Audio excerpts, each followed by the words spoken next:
Hi friends, இந்த video நம்ம என்ன பார்க்க போறோம்னா match number 2 LPL 2024 Lanka premier லீகோட செகண்ட் மேட்ச் வந்து பார்க்க போறோம். 2 ஜூன் 2024 3 மணி. ஸோ டைமை நோட் பண்ணிக்கோங்க. 3 மணினா மேட்ச் 3 மணிக்கு ஸ்டார்ட் ஆயிரும். நம்ம ஐபிஎல் கான்செப்டில் 3 ரன் சொல்லி வெயிட் பண்ணிடாதீங்க. 3 மணிக்கு ஃபஸ்ட் பால் வந்து போட்டுருவாங்க. ஸோ 2:30க்கே வந்து உங்களுக்கு லைன் அப் வந்துடும். அதான் கான்செப்ட். பல்லக்கில் இன்டர்நேஷனல் கிரிக்கெட் ஸ்டேடியமில் தான் வந்து இந்த மேட்ச்ன்றது நடக்குது. ஸோ பல்லக்கில் பொறுத்தவரையே இப்போ ஒரு மேட்ச் போயிட்டுருக்கு. அந்த மேட்ச்சில் இனிஷியலாகவே பயங்கரமாக மீடியம் பேஸுக்கு ஹெல்ப் கிடச்சிச்சு. சனக்கா ஒரு ட்ரம் கார்ட் பிக்காக நான் சொல்லியிருப்பேன். அவர் விக்கெட்டுமே எடுத்தார். ஸோ முடிஞ்ச அளவுக்கு ஸ்டாட்ஸ் அனலைஸ்ன்றது கொடுக்குறேன். உங்களோட ஐடியாஸையும் யூஸ் பண்ணி ஒரு பிளேயர் நான் எடுத்திருந்தால் உங்களுக்கு அவரை மாற்றணும்னு தோணுன்னா மாற்றி ப்ளே பண்ணிக்கோங்க. ஜிஎலுக்கு யூஸ் பண்ணிக்கோங்க. பெரிய லெவலில் நிறைய பேர் கெஸ் பண்ண முடியாது. அதனால் நீங்கள் கரெக்டாக கெஸ் பண்ணிங்கன்னா கண்டிப்பாக வின் பண்ண முடியும். பேட்பால் ஒன் ஆப்பில் உங்களுக்கு ஜிஎஸ்டி இல்லைன்னு முன்னாடியே தெரிஞ்சிருக்கும். இப்போ டிடிஎஸும் கிடையாது. பல யூசர்ஸ் வந்து ப்ளே பண்ணாமல் இருந்தீங்கன்னா ட்ரை பண்ணுங்கள். டிடிஎஸும் இல்லாமல் ஜிஎஸ்டி இல்லாமல் நீங்கள் வந்து ப்ளே பண்ணிக்கலாம். ஸ்மால் லீக்கு 2K டக்குன்னு ரெஃபர் கூட பயன்படுத்திக்கோங்க. டிஸ்கிரிப்ஷன்லேயே லிங்க் இருக்குது. ஆல்ரெடி நீங்கள் முன்னாடி யூஸர் தான் இருந்தாலும் லாகின் பண்ணிக்கோங்க. உங்கள் நம்பரை வச்சு ப்ளே பண்ணுங்கள். ஸோ லங்கா பிரீமியர் லீக்கோட செகண்ட் மேட்ச் பார்ப்போம். இது மதியான மேட்ச்சு 3 மணிக்கு வந்து மேட்ச் ஸ்டார்ட் ஆயிரும். டோட்டல் மேட்சஸ் பார்த்தீங்கன்னா 23 மேட்ச்சு. இப்போ ஒரு மேட்ச் போயிட்டுருக்கு. ஸோ அது சேர்த்தா 24. 12 match first team, 8 match second team. ஆவரேஜாக 168 ரன் வந்து எதிர்பார்க்கலாம். பட் பயங்கரமாக பவுலர்ஸுக்கு தான் ஹெல்ப் கிடைக்கிற மாதிரி தெரியுது. விக்கெட்டு ஸ்ரீலங்கன் விக்கெட்ஸ் எல்லாமே அப்படி தான் இருக்கும். அதே மாதிரி பவுலிங்கில் 10 பேர் வரைய வந்து ஆல்ரவுண்டர்ஸ் இருக்காங்க ஒவ்வொரு டீம்லேயும். ஸோ அப்போது யார் வேணால் பவுல் பண்ணலாம், பேட் பண்ணலாம். ஸோ லோ பர்சன்டேஜ் பிளேயர்ஸை முடிஞ்ச அளவுக்கு கிராண்ட் லீக்கில் ரொட்டேட் பண்ணுங்கள். 70% பிக் பண்ணியிருக்க ஒரு பவுலர் இருந்தாலும் ஆல்ரவுண்டர் யார் யார் இருக்காங்களோ எல்லாத்தையும் எடுக்க பாருங்கள். ஸோ எல்லாத்துக்குமே சான்ஸ்ன்றது கொடுப்பாங்க. ஸோ ஐபிஎல் மாதிரி 5 பவுலர் அப்படிலாம் போக மாட்டாங்க. யாரை வேணால் பவுல் பண்ண வைப்பாங்க இந்த மாதிரி சின்ன லீக்ஸில். ஸோ அதனால் லோ பர்சன்டேஜ் இருக்கக்கூடிய டபுள் ஆப்ஷன் பிளேயர்ஸை ட்ரை பண்ணுறது பெட்ரு. ஸோ அதுக்கு முன்னாடி நடந்த ஒரு 3 மேட்ச் வந்து பார்ப்போம். குசால் பெரேரா வந்து ஸ்கோர் பண்ணியிருந்தார். ஓரளவுக்கு வந்து ஒரு விக்கெட்டுன்னு சொல்லலாம். பெரிய அளவில் ரன்ஸ் போயிருக்குன்னா ஒரு மேட்ச் போயிருக்கு. ஸோ இன்னொரு மேட்ச் ஈக்குவலாக போயிருக்கு. ஸோ மேபி அதே விக்கெட்டில் ட்ரை பண்ணால் பக்கத்தில் இருக்கக்கூடிய விக்கெட்டில் ட்ரை பண்ணலாம். செகண்ட் மேட்ச்ன்றதுனால ஆன் டைமில் பிச் ரிப்போர்ட் கிடச்சிச்சின்னா கொடுக்குறேன். முடிஞ்ச அளவுக்கு வந்து டபுள் ஆப்ஷன் இருக்கக்கூடிய பிளேயர்ஸை எல்பிஎல் மாதிரி சின்ன லீக்ஸில் ட்ரை பண்ணுறது பெட்ரு. அதேமாரி லோ பர்சன்டேஜ் பிக்கு யார் யார் டபுள் ஆப்ஷன் இருக்காங்களோ அவங்கள வந்து பிக் பண்ணிக்கோங்க. நியூட்ரலான ஒரு ட்ராக்கு பேசர்ஸுக்கு நல்லா ஹெல்ப் கிடைக்குன்ற மாதிரி தான் வந்து முகமது நபி சொல்லியிருந்தார் அந்த மேட்ச்சில். மேபி அதே விக்கெட்டு கொஞ்சம் மாற்றங்கள் இருக்கலாம். அப்போது இன்னுமே வந்து உங்களுக்கு மீடியம் பேசர்ஸ் ஹெல்ப் பண்ணுறது கிடைக்க சான்ஸ் இருக்குது. ஸோ ஸ்பின்னர்ஸ் வந்து செகண்ட் பவுல் பண்ணுறப்போ ஓரளவுக்கு டாமினேட் பண்ண வாய்ப்புகள் இருக்கும். அந்த மேட்ச் முடிகிறப்ப பார்த்துக்கோங்க எதுக்கும் ஸ்கோர் கார்டை எப்படி வந்து மேட்ச் போயிருக்குன்றது. ஸோ இந்த மேட்ச்சுக்கான ஃபுல் ஸ்டாட்ஸுமே எடுத்துருக்கேன். முடிஞ்ச அளவுக்கு வந்து கொடுக்குறேன். ஸோ யூஸ் பண்ணிக்கோங்க. ஸோ ஜாஃப்னா ஒரு பயங்கரமான ஒரு டீமு. கல்லியிலுமே வந்து நிறைய பிளேயர்ஸை வந்து புதுசாக கொண்டு வந்திருக்காங்க. ஸோ ஆப்கானிஸ்தான் பிளேயர்ஸ் நிறைய பேர் இருக்காங்க. யார் யார் ஆட போகிறாங்கன்றதை ஆன் டைமில் பார்த்துக்கோங்க. நான் கொடுக்குற பிளேயிங்லாம் அப்படியே இருக்காது. கண்டிப்பாக மாற்றங்களோடு தான் இருக்கும். அதையும் நான் சொல்லிடுறேன். ஆன் டைமில் லைனை பார்க்குறது ரொம்ப ரொம்ப இம்பார்ட்டன்ட். ஸோ ஃபுல் டீட்டெயில்ஸ் வந்து பார்க்கலாம். வாங்க வீடியோக்குள்ளே போகலாம். டெலகிராம் ஜாயின் பண்ணணும்னு நினைக்கிறவங்க ஒரிஜினல் சேனல் நீ ஜாயின் பண்ணுங்கள். இதுதான் வந்து கரெக்டான அட்ரஸு. ஸோ ஃபேக்கான சேனல் ஜாயின் பண்ணாங்க. ஒன்லி நம்ம ஃப்ரீ டீம்ஸ் தான். கொடுக்குற டீம்லையுமே நீங்கள் சேஞ்ச் பண்ணி ப்ளே பண்ணால் ப்ளே பண்ணுங்கன்னு தான் நான் வந்து சொல்லியிருக்கேன். அதேமாதிரி நம்ம வின்னிங்ஸ் எல்லாமே அப்டேட் பண்ணியிருக்கோம். குபேரா ஃபேண்டசிக்கான எல்லா வின்னிங்ஸுமே போட்டிருக்கோம். குபேரா ஃபேண்டசி ஆப்பில் ஒரு பிளேயர் செலக்ட் பண்ணால் போதும். இன்ஸ்டால் பண்ணிங்க. 2K ஃபேண்டசி ரெஃபரோட பயன்படுத்திக்கோங்க. ஸோ நீங்கள் வந்தாலே உங்களுக்கு தெரியும் வின்னு லாஸ்ன்றது சகஜம் தான். பட் 3 மேட்ச்சு லாஸ் ஆனால் கூட 2 மேட்ச்சில் நம்ம வின் பண்ணால் நமக்கு அதிகமான ஒரு நல்ல ப்ராஃபிட் மாதிரி தான் இருக்கும். ஸோ வின்னிங்ஸ் எல்லாமே போஸ்ட் பண்ணியிருப்போம். பாருங்கள் எப்படி நம்ம ப்ளே பண்ணுறோன்னு. வேறு ஆப்போனன்ட் கூட ஜாயின் பண்ணோம். ஃபேண்டஸியில் வின்னு லாஸ்ன்றது சகஜம். ஸோ ஓன் டீம்ஸை க்ரியேட் பண்ணி ப்ளே பண்ணுங்கள். அதான் நான் எப்பயும் சொல்கிறேன். நம்ம கொடுக்குற டீமில் கூட உங்களுக்கு ஐடியா இருந்தால் மாற்றிக்கோங்க. ஸோ வின்னு லாஸ்ன்றது எப்பயுமே சகஜம்தான். எல்லாம் போக வர்றது தான் வந்து ஃபேண்டசி. அதை புரிஞ்சுக்கிட்டு ப்ளே பண்ணுங்கள். ஸ்மால் லீக்கில் கிராண்ட் லீக் பிரச்சனையே இல்லை. நீங்கள் எத்தனை டீம் வேணால் க்ரியேட் பண்ணிக்கலாம். ஸ்மால் லீக் ஒரே டீமில் போகிறது. ஸோ அதில் லாஸும் ஆகும் வின்னும் ஆகும். புரிஞ்சுக்கிட்டு ஃபேண்டசியாக ப்ளே பண்ணுங்கள். ஜாப்னா கிங்ஸோட பிளேயிங் லெவன்றதை பார்க்கலாம். இன்ஃபார்ம் பிளேயர்ஸ்ன்னு சொல்லக்கூடிய நிசாங்கா, குசால் மெண்டிஸ் 2 பேர் இருக்காங்க. ரூசோவுமே நல்ல ஃபார்மில் தான் இருந்தார். கிட்டத்தட்ட ஏன் நான் வந்து அவங்க டீம் ஸ்ட்ராங்கான ஒரு டீம்னு சொல்கிறேன்னா, சப்போஸ் இங்கே ஃபேபின் ஆலனுக்கு பதிலாக ஓமர் ஜாய் வந்தார் அப்படின்னா இன்னுமே ஸ்ட்ரென்தன் ஆகும். ஓமர் ஜாய் ஆடுவாரா அப்படின்றது கொஞ்சம் டவுட்டுன்ற மாதிரி போட்டிருந்தாங்க. ஸோ அதனால் கொடுக்கல. பார்த்துக்கங்க. ஓமர் ஜாய்னா இன்னுமே ஸ்ட்ராங்கான ஒரு டீம். ஏன்னா டாப்பில் நிசாங்கா, குசால் மெண்டிஸ். ஸோ அவங்க கண்ட்ரியில் ஆடுறப்போ நல்லாவே வந்து ஆடுவாங்க. 2 பேருமே குவாலிட்டியான பேட்டர்ஸ். அதுக்கப்புறம் ஹிட்டரு ரூசோவு. அதுக்கப்புறம் பார்த்தீங்கன்னா உங்களுக்கு ஸ்டெடி பண்ணி ஆடுறதுக்கு தனஞ்சா டி சில்வாவும் அசலங்காவும் இருக்காங்க. ஸோ மேபி ஓமர் ஜாய் உள்ள வந்தால் டபுள் ஆப்ஷனு. அலெக்ஸ் ராஸுக்கு வேலைகள் கம்மியாக தான் இருக்கும். டாப்லேயே உங்கள் பேட்டிங்ஸை வந்து முடிக்கலாம். டவுனில் தான் வருவார். மேபி விக்கெட் போனால் அவருக்கு சான்ஸ் கிடைக்கலாம். பவுலிங்கை பொறுத்தவரையும் அசிதா ஃபெர்னாண்டோ, அதுக்கப்புறம் வியாஸ்காந்த் விஜயகாந்த் 2 பேர் இருக்காங்க. அதுக்கப்புறம் மதுசானு, இங்கே ஜேசன் பேரண்டாஃப். ஸோ பவுலிங் ஆப்ஷன்ஸில் இந்த 4 பேருமே சாலிடாக ஓவர்ஸ் வீசலாம். எக்ஸ்ட்ரா ஓவர்ஸை கண்டிப்பாக தனஞ்சா டி சில்வா பவுல் பண்ணிடுவார். எப்பயுமே தனஞ்சா டி சில்வா 2-3 ஓவர் போட்டுருவார். இன்டர்நேஷ்னல் மேட்ச்லேயும் எல்பிஎல்லில் கண்டிப்பாக பவுல் பண்ணுவார். தேவைப்பட்ட அசலங்காவும் பவுல் பண்ணிக்கலாம். ஃபேபின் ஆலன் அப்படி இல்லாட்டி ஓமர் ஜாய், இந்த 2 பேர் வந்து யாராவது பவுல் பண்ணுறதுக்கான வாய்ப்புகள் அதிகமாக இருக்கும் தேவைப்படுற ஓவர்ஸை.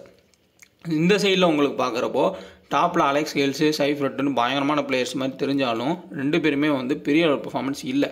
அலெக்ஸ் ஹேல்ஸு T20 பிளாஸ்ட்லேயே 2 மேட்ச் தான் ஸ்கோர் பண்ணார். மற்ற எல்லா மேட்சுமே அவர் அவுட்டு தான் இருக்கார்.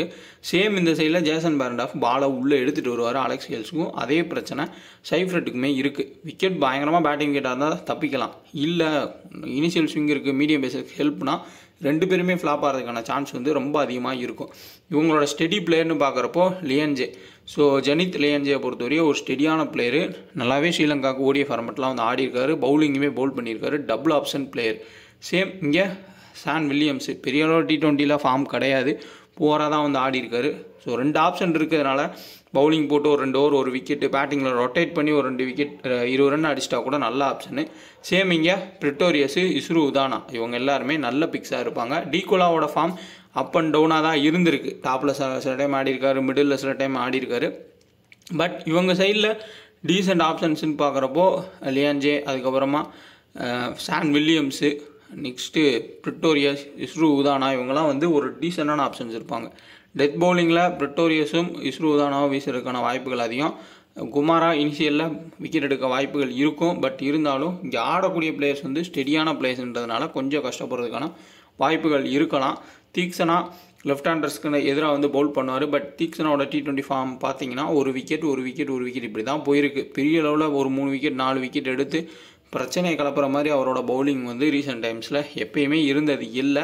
ஸோ அதையும் நோட் பண்ணிக்கோங்க. ஸோ ஓவரால் பார்க்குறப்போ அப்படியே நமக்கு பார்க்குறப்பே தெரியும் யார் யார் வந்து ஸ்டார் பிளேயர்ஸ் அப்படின்றது. ஹை பர்சன்டேஜ் பிக்காக எடுத்திருப்பாங்க அவங்க எல்லாத்தையுமே. லோ பர்சன்டேஜ் பிக்ஸில் கண்டிப்பாக ஜெனித் லியான்ஜே இருப்பார். ஓரளவுக்கு டீசெண்டான ஒரு ஆப்ஷன் அவர். அதுக்கப்புறமா வேண்டர்ஸே. ஸோ அவரை நீங்கள் ட்ரை பண்ணி பார்க்கலாம். தீக்ஷனான எல்லோரும் போனால் நீங்கள் வேண்டர்ஸேன்னு போனீங்கன்னா அவர் சம்டைம்ஸில் ஹசரங்காக்கு இன்ஜுரி ஆகிறப்போ நேஷனல் டீம்லேயே ரீப்ளேஸ்மெண்ட் பிளேயராக ஆடி இருக்காரு. நல்ல ஒரு பவுலர், மினிமம் 2 விக்கெட்ன்ற மாதிரி எடுப்பார். வியாஸ்காந்த் விஜயகாந்தை பொறுத்தவரைய ஐபிஎல்லில் போரான ஒரு பிளேயர் தான். பட் எல்பிஎல்லில் நல்ல ஒரு பிளேயரு, நல்லாவே விக்கெட்ஸுன்றது தூக்கி போட்டு எடுத்திருக்காரு. ஸோ இங்கே இனிஷியல் ஸ்பெல்லு டெத்தில் இவங்க பவுல் பண்ணுறதுக்கான வாய்ப்புகள் இருக்கும். இந்த 2 பேரும் இதில் மதுசன் கண்டிப்பாக டெத்தில் பவுல் பண்ணுவார். ஸோ நல்ல ரிதமில் இருக்கக்கூடிய ஜேசன் பேரண்டாஃப் ஒரு டீசெண்டான ஒரு ஜிஎல் கேப்டன் சாய்ஸாக பார்க்கலாம். Safe captain சாய்ஸில் பத்துன் Nissanka, Kusal மெண்டீஸு. உங்களுக்கு டபுள் ஆப்ஷன் போனால் தனஞ்சா டி சில்வான்னு போய்க்கலாம். அதேமாதிரி இந்த சைடில் உங்களுக்கு டபுள் ஆப்ஷன் போனால் பிரிட்டோரியஸ் கண்டிப்பாக ஃபஸ்ட் பவுல் பண்ணுறப்போ 2 விக்கெட் எடுப்பார். பேட்டிங் வந்தாலும் ஒரு 20 ரன் ஆட முடியுன்றப்போ இவங்க எல்லாரும் கரெக்டான ஒரு சேஃப் கேப்டன் சாய்ஸாக பார்க்கலாம். கிராண்ட் லீக்ஸில் ட்ரை பண்ணுறவங்க ஜேசன் பேரண்டாஃபை ட்ரை பண்ணி பாருங்கள். சேசிங்னு வந்து அசலங்கா ட்ரை பண்ணுங்கள். மேபி டாப்பில் விக்கெட் போகுன்ற கான்செப்டில். ரைலி ரூசோ, இந்த 3 பேர் கிராண்ட் லீக்கு ஒரு பெட்டரான ஆப்ஷன். ஸ்பின்னுக்கு ஹெல்ப் கிடைக்கிற மாதிரி இருந்துச்சு விக்கெட் அப்படின்னா வேண்டர்ஸே, வியாஸ்காந்த் விஜயகாந்த் இவங்கெல்லாம் வந்து ரொட்டேஷன் பேஸில் கேப்டன்ஷன் கொடுக்கலாம். இனிஷியல் ஸ்டேஜில் டீம் டோர்னமெண்ட் ஸ்டார்ட் ஆனோடனே பெரிய அளவில் யாருக்குமே டீம் எடுக்க தெரியாது, ரொம்ப கன்ஃபியூஸ்டாக இருக்கும். அதை யூஸ் பண்ணி லோ பர்சன்டேஜ் பிளேயர்ஸை ஃபுல்லாக கிராண்ட் லீக்கில் எடுத்துக்கோங்க. டபுள் ஆப்ஷன் பிளேயர்ஸை கண்டிப்பாக ஒர்க் ஆகிறதுக்கான வாய்ப்புகள் அதிகம். அசலங்கா சேசிங்கில் ஒரு இம்பார்ட்டண்டான ஒரு பிக்கு. பட் டாப்பில் விக்கெட் போன்ற கான்செப்டில் நீங்கள் டீம் போட்டால் மட்டும், ஏன்னா இந்த 2 பேருமே டெத்து ஸ்பெஷலிஸ்ட் பவுலர்ஸ் தான். இனிஷியல் விக்கெட் எடுத்தால் ஒன்று தீக்ஷனா இல்லை குமாரா தான் வந்து எடுக்கணும். இவங்க 2 பேரும் ஆடிட்டாங்க அப்படின்னா கண்டிப்பாக நல்ல ஸ்கோர் போயிடுவாங்க. அதேமாதிரி சேசிங் வந்து இவங்களே முடிக்கிறதுக்கு கூட வாய்ப்புகள்ன்றது இருக்கும். ஸோ அதையும் பார்த்துக்கோங்க. ரிஸ்க் எடுக்கிறவங்க சப்போஸ் சேசிங்கோ இல்லை ஃபஸ்ட் பேட்டிங்கோ இவங்க 2 பேருக்கு கேப்டன்ஷன் கொடுக்குறது கூட ஒரு டீமில் வந்து ஒரு பவர் பிளே காம்பினேஷன் இல்லை ஓப்பனிங் பேர் காம்பினேஷனில் கூட ட்ரை பண்ணி பாருங்கள் ஒரு கேப்டன் சாய்ஸாக. சேசிங்கில் அசலங்காவை மஸ்ட்டாக பிக் பண்ணிக்கோங்க. இந்த சைடில் கண்டிப்பாக லியன்ஜே ஒரு நல்ல பிக்கு. பனுகா ராஜபக்சாவை பொறுத்தவரைய ரொம்ப ஹை ஸ்டார்ட் பண்ணுவார். பட் சடனாக அவுட் ஆகிறதுக்கான வாய்ப்புகள் இருக்கும். அது ஒரு ஆஃப் ஸ்பின்னர் போடுறப்போ அவுட் ஆகிறதுக்கு நிறைய டைம் வந்து நம்ம பார்த்துருக்கோம்.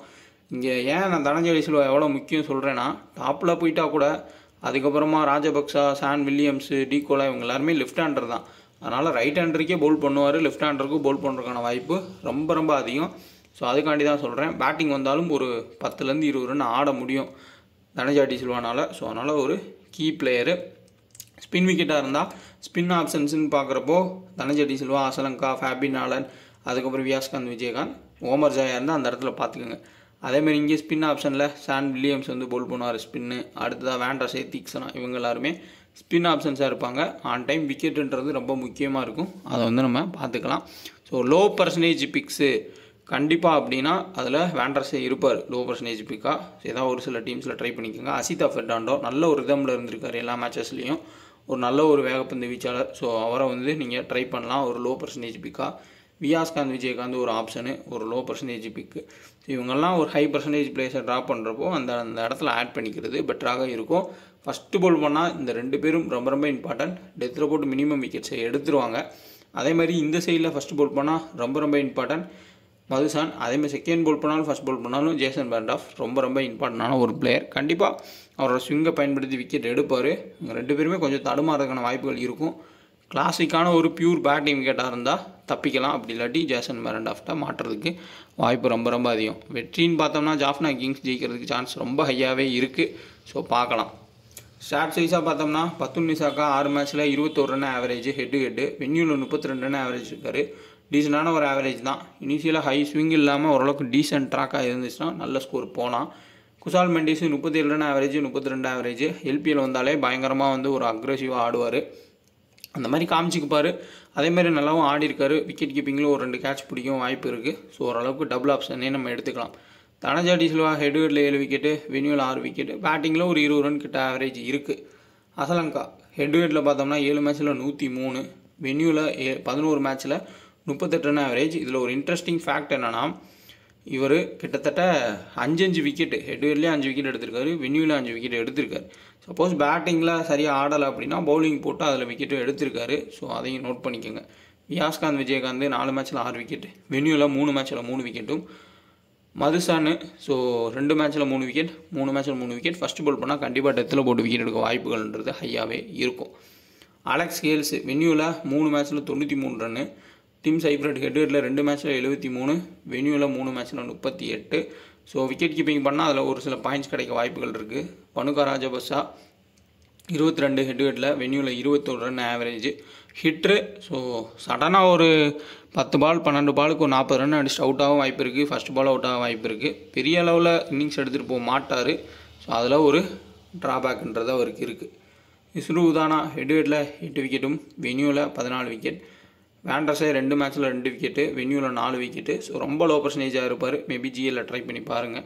தீக்ஷனா 8 மேட்ச்சில் 9 விக்கெட்டு, ஹெட்வேர்டில் வென்யூவில். குமாரா 5 மேட்ச்சில் 6 விக்கெட், ஹெட்வேர்டில், வென்யூவில் 6 மேட்ச்சில் 4 விக்கெட்டுன்றது எடுத்திருக்காரு. ஸோ இவங்க எல்லாமே ரீசெண்ட் டைம்ஸில் மேட்சஸ் பெரிய லெவலில் ஆடல.